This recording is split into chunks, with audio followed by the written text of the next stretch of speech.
حضرت عمر کے زمانے میں نا ایک نوجوان تھا، نیک تھا، مسجد جایا کرتا تھا رات کو. تو مسجد جا رہا تھا تو رستے میں ایک عورت نے دعوت گناہ دی. ابن عساکر نے اس کو لکھا ہے.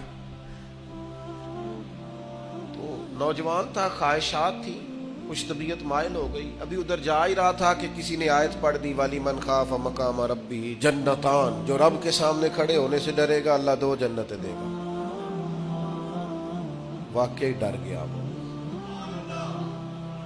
واقعی ڈر گیا. اتنا ڈرا کہ بے ہوش ہو کے گر پڑا. بیماری سے لوگ بے ہوش ہوتے ہیں، پیسے ڈوب گئے بے ہوش ہوتے ہیں، بچے کے غم میں بے ہوش ہوتے ہیں. سچ بتاؤ کبھی خوف خدا سے بھی بے ہوش ہوتا کوئی دیکھا ہے؟ ہمارے ہاں تو روز مرہ ہی نہیں ہے بھائی.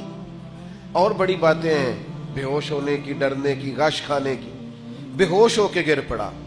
بوڑھے باپ کو کسی نے بتایا بچہ بے ہوش پڑا ہے، اٹھا کے گھر لائے. گھر لا کے کہا بیٹا کیا ہوا؟ نوجوان ہے، چڑھتی جوانی ہے، پر پاکیزہ بڑی ہے. کہنے لگا ابا جی گناہ کی طرف چلا گیا تھا، پر میں نے آیت سن لی جو اللہ کے سامنے کھڑے ہونے سے ڈرے گا رب 2 جنتیں دے گا. میں ڈر گیا تھا، رب واقعی 2 جنتیں دے گا.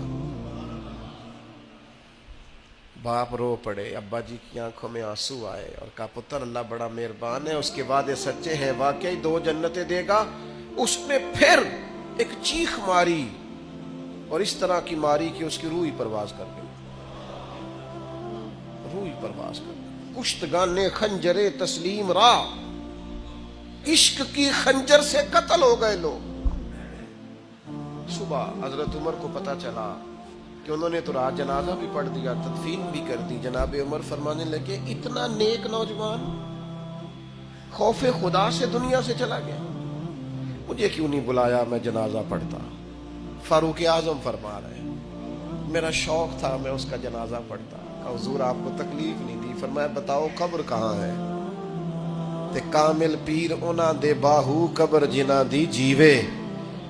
حضرت فاروق اعظم قبر پہ تشریف لے گئے اور کھڑے ہو کے فرمانے لگے نوجوان مجھے امید ہے میرے رب نے تجھے 2 جنتیں دی ہوں گی. ابن عساکر کھول کے دیکھو تاریخ بغداد نے کیا لکھا ہے.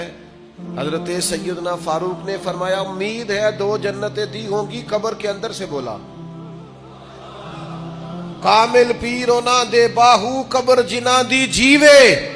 قبر کے اندر سے بولا. کہنے لگا حضور امید والی بات نہیں، رب کے وعدے سچے ہیں، اس نے واقعی مجھے 2 جنتیں عطا فرمائی. 2 جنتیں دی ہیں، میں نے اپنے مالک کو راضی پایا.